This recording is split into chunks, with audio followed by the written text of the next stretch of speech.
एकीकडे असं पाहिलं जातं की राज्यात महिलांसाठी एक योजना लागू करण्यात आली आहे. तर दादांच्या कार्यक्रमामध्ये संपूर्णतः गुलाबी रंग वापरण्यात आला. दादांच्या जॅकेटचा सुद्धा रंग गुलाबी होता.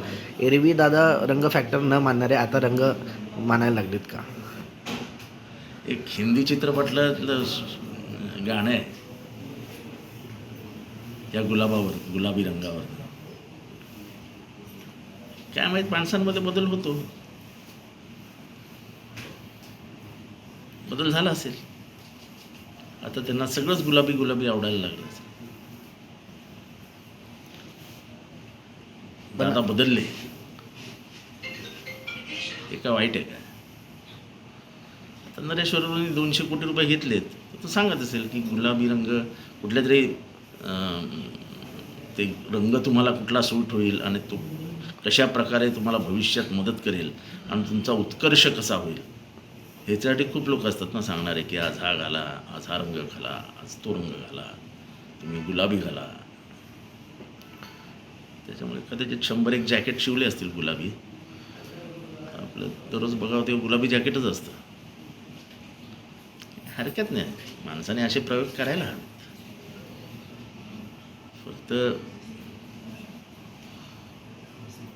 माणसं किती बदलतात अडचणी आल्यावर, हेच त्याच्यातनं सिद्ध होतं. अडचण सगळ्यांपुढे येते, देवाला सगळे शरण जातात. आता ह्या रंगातनं काय त्यांना फरक पडतो हे भविष्य दाखवेल. पण काल जे त्यांनी केलं, रंगाचा काय फार असर त्यांच्या स्वभावावर झालेला दिसत नाही.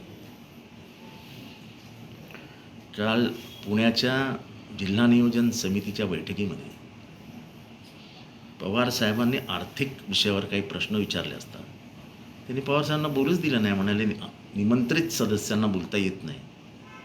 अच्छा, ज्यांनी आयुष्यभर पुणं बघितलं, पुणं वाढवलं, पुण्यामध्ये औद्योगिक म्हणजे प्रकल्प आणले, मोठ्या मोठ्या गाड्यांचे प्रकल्प आणले, त्या शरद पवारांना अजित पवार बोलू देत नाहीत.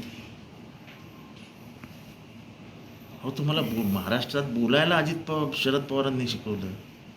ते शरद पवार 94 वर्षी येतात, मिटिंगला बसतात आणि एक प्रश्न विचारतात, तर तुम्ही सांगता त्यांना तुम्हाला बोलता येणार नाही.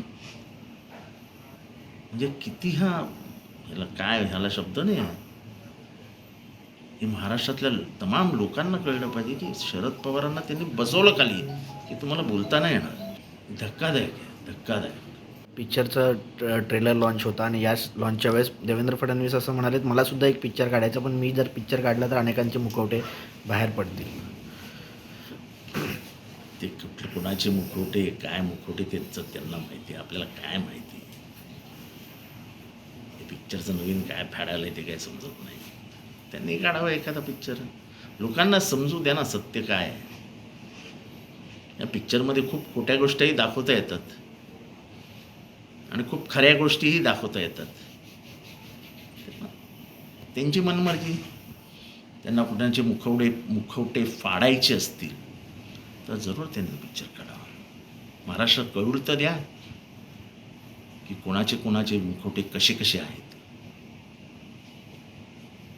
सर, 400 कोटी जे आहेत ते एका नवीन म्हणजे ज्याला अनुभव नसणाऱ्या एका व्यावसायिकाला देण्यात आलेले आहेत. त्या व्यावसायिकाचे नाव डिंपल चड्डा. त्याला 400 कोटी रुपये सरकार देणार आहे. म्हणजे इथे कर्जाने राज्य सरकार चालवत आहेत आणि डिंपल चड्डाला 400 कोटी रुपये देत आहेत. बरं आहे, यांना मराठी माणसं दिसतच नाहीत. देताना ते बिनव्याजी 400 नाही, ते काय बिनव्याजी काय त्याला घरात पोचवून देतील. हे घे 400 रुपये, 10 वर्षांनी परत कर. मी आत्ता एक केस ऐकली मुंबई म्युन्सिपल कॉर्पोरेशनमध्ये. त्याच्यामध्ये बिघडलेल्या मशिनी ज्या 20,000च्या आहेत त्या 65,000चं बिल लावलं गेलं. 260 कोटी रुपयाचा स्कॅम आहे. हा सगळा स्कॅम आहे. ट्रीम्ड सोल्युशन्स. आता ह्या ट्रीम्ड सोल्युशन्समध्ये जेवढे कामगार आहेत त्याच्यातले 70% कामगार हे हैदराबादचे आहेत. इंजिनियर्स जे काय कामगार आहेत ते म्हणजे आता आमच्या इथे मराठी माणसं शिकून सुद्धा इंजिनियर होऊन सुद्धा त्यांना काम नाही, हे पण सगळे हैदराबादला आणणार. आणि मुंबई महानगरपालिका म्हणजे 50 लिटर देणारी दुभती गाय झाली आहे स्वित्झर्लंडची. नुसतं दूध काढत बसायचं, म्हणजे काही दिवसांनी ते हे बैलातनं दूध काढतील अशी परिस्थिती आहे. हे लूट आहे. मुंबई महानगरपालिका म्हणजे लूट आहे, लूट.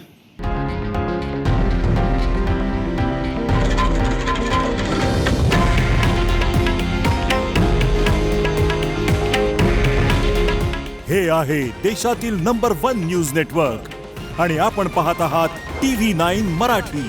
काळजी तुमची, हित महाराष्ट्राचं.